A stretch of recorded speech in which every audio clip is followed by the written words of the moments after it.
Hi everyone, welcome to our channel Mindful Convo. So for today the topic will be Board of Directors. So this is a topic of Strategic Business Leader ACCA exam. So in this topic we will discuss about roles and responsibilities of Board of Directors. Then we'll also take a look about non-executive directors. Then there will be two-tier and unitary board system.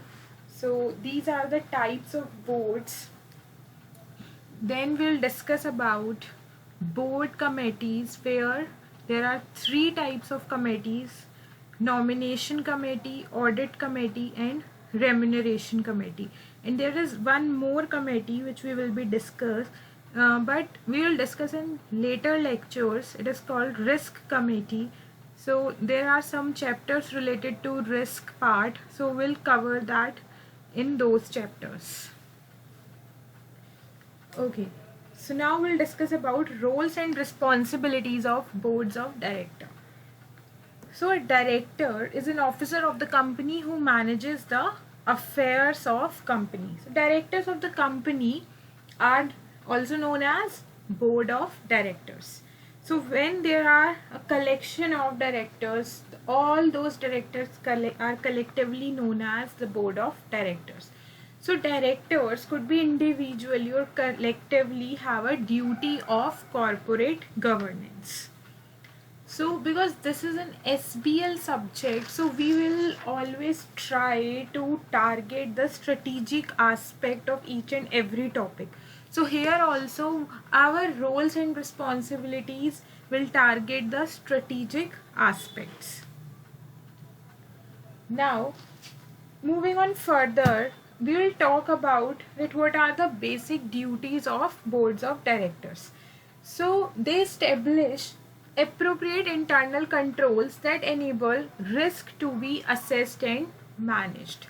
Because if there won't be any good internal controls, then it is very difficult to work in a better way. Because if there will be no internal controls, employees could also take it in a very lenient way.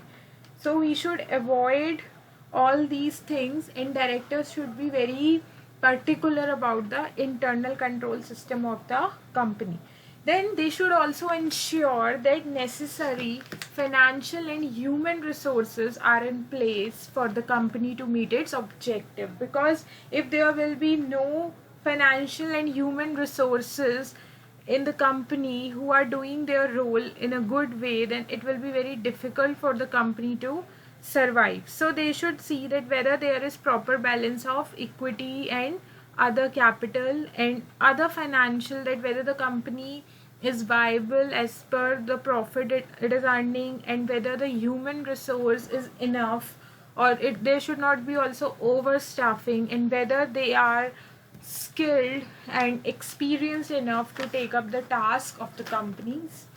Then also directors should ensure that the obligation of the shareholders has been fulfilled or not, because shareholders appoint the board of directors. So it is the duty of the board of directors to fulfill the task which they have been assigned.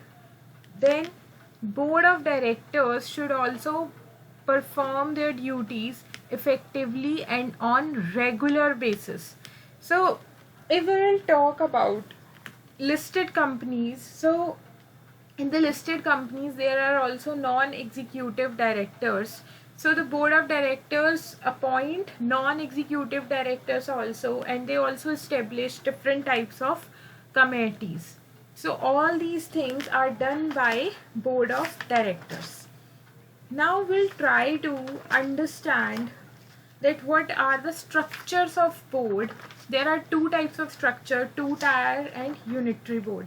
So two-tier board, it consists of management board and supervisory board.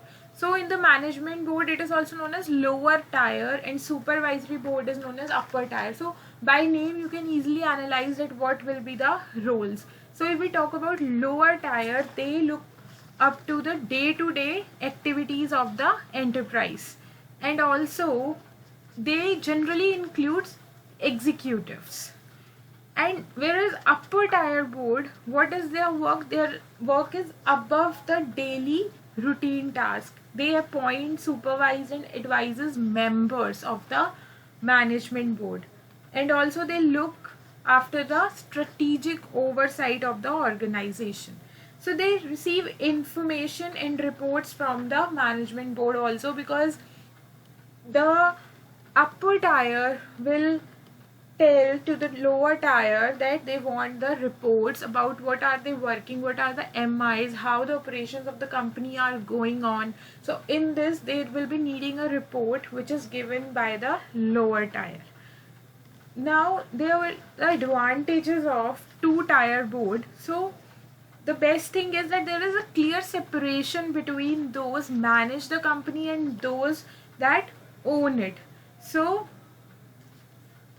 when there is a proper separation, then there are more chances of the task going in a good way, and it is also beneficial for shareholders as well, because there is no mismatching of responsibilities.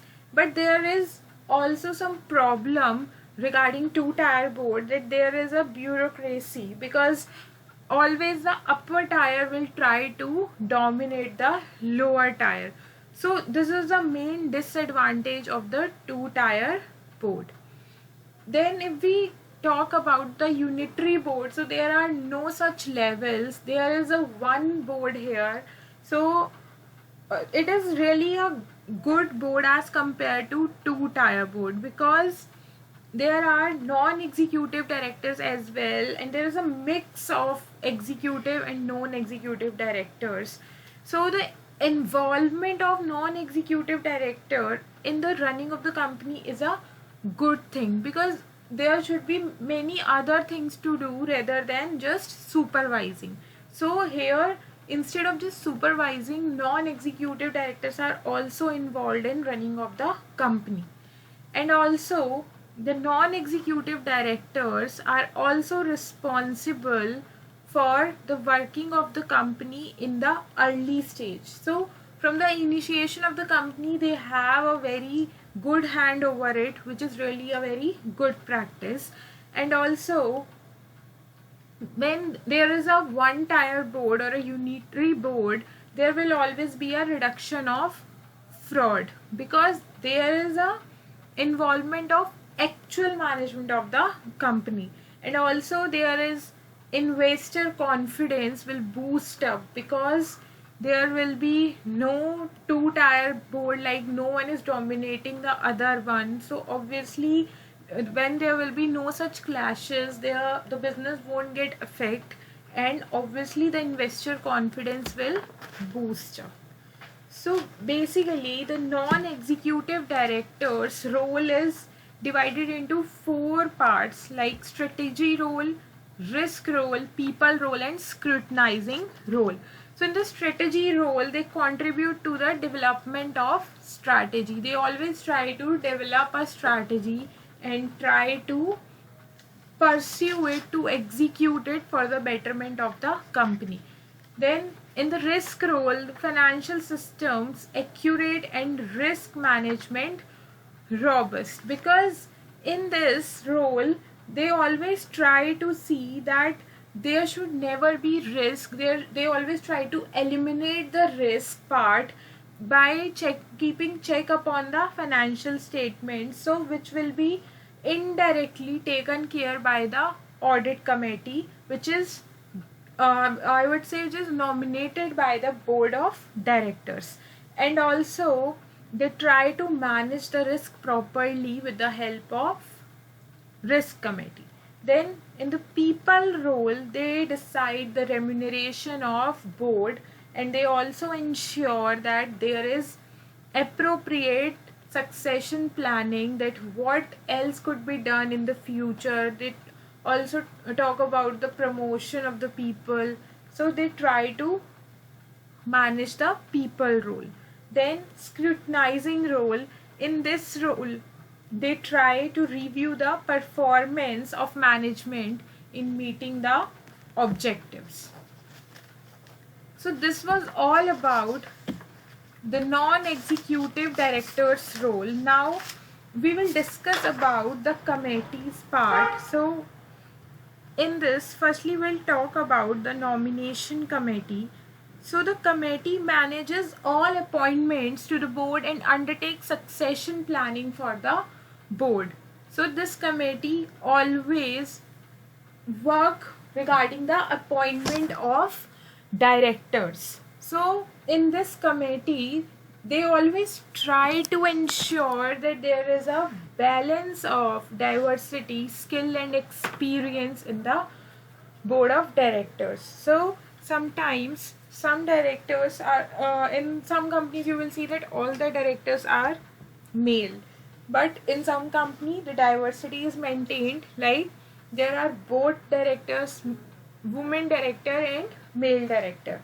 So the diversity is really necessary. So it is really a good aspect that if any company is considering women directors also, because they are trying to show diversity. And also nomination committee should ensure that they are trying to appoint the directors in a way that they should be properly skilled, and it is not no point of appointing all the directors of one skill. So they should keep a balance between the skills also, and obviously more experienced directors more will be good for the company. So nomination committee is also involved with the annual appointment of directors in the large companies especially. So after each year, directors are reappointed annually. So in that case also nomination committee plays the role. Then we'll talk about audit committee. So the audit committee is always entirely made by non-executive directors, so one of which should have a very good financial experience. So obviously non-executive directors are not involved in very much day-to-day activities of the business, so they are independent enough to audit the financial statements. So after that, it also reviews financial statements before they are signed off by the board. So audit committee signs off the financial statements, which is a very important work for this committee, and they always appoint the external auditors, keeping in mind the work of the external auditors. And after that, they also try to ensure that adequate risk management processes are in place and operating effectively, because they have to ensure that internal controls and risk management are in place. Although there is a separate committee who look after the internal controls, but internal controls are to be looked by audit committee as well. Where there is no separate committee for internal control, it will be looked upon by the audit committee. Then we'll talk about remuneration committee. So it determines the pay package for executive directors. So while deciding this pay package, they try to consider the market rate, the skills, experiences, and they also ensure that overall amount is attractive, but it's not like that too much that it is for the loss of company. And they also try to ensure that bonus is given on timely basis, and also they try to ensure that they are working for the good of employees, like they can issue share options, and there are many schemes which they can launch. So it is all about the remuneration committee. So I have tried to elaborate about the board of directors, and in this video every aspect related to board of directors is covered. So this is an exhaustive video about this topic. You will see that there is a lot of material regarding this, but there is no point of just cramming the material. You have to understand the basic points for the SBL exam, and you have to just apply your knowledge over there, because the content which you will be writing will be related to your case study. So try to focus on practicing the questions by just taking the overview of the topics. So that's it about for today. Don't forget to subscribe the channel, and thank you. Goodbye.